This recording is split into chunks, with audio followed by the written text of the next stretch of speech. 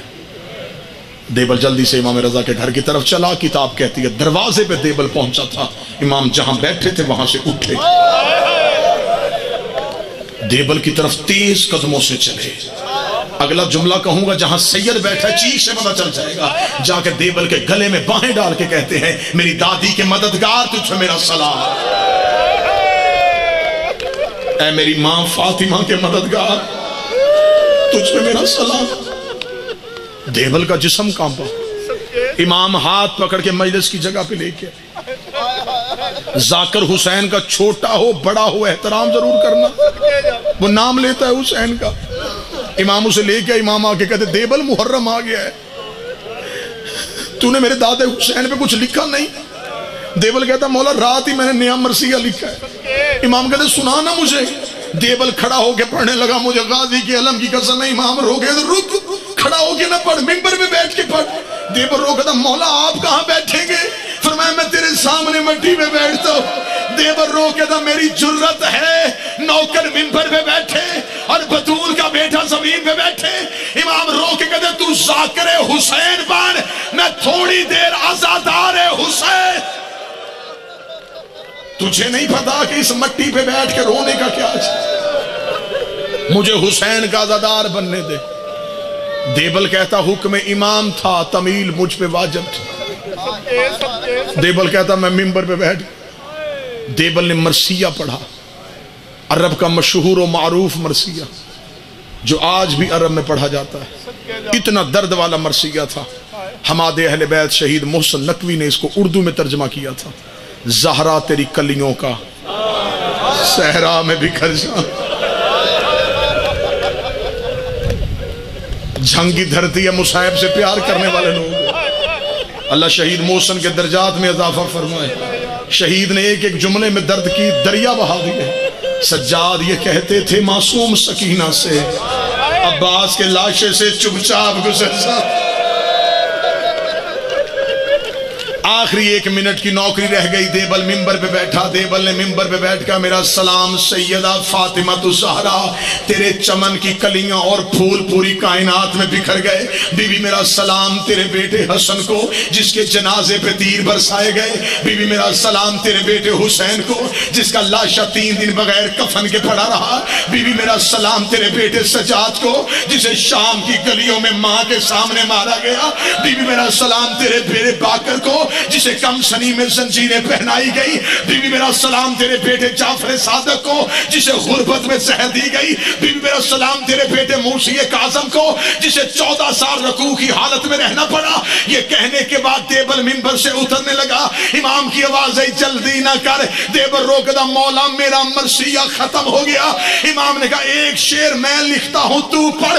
امام نے اپنے ہاتھوں سے شعر لکھا. دیبل ممبر پہ گیا. شعر میں لکھا تھا زہرا میرا سلام تیرے اس غریب بیٹے کو جو تو اس میں غربت کی حالت میں دفن ہو جائے گا. دیبل شعر رو کے دا مولا مجھے تو نہیں پتا فاطمہ کا کوئی بیٹا تو اس میں بھی دفن ہے. امام نے گریبان کو پھاڑا. رو گا یہ تیرا غریب امام ہے جو تو اس میں اکیلا دفن ہو جائے گا. دیبل نے دوبارہ شعر پڑھا. یا مستورات والی کنات اٹھ گئی.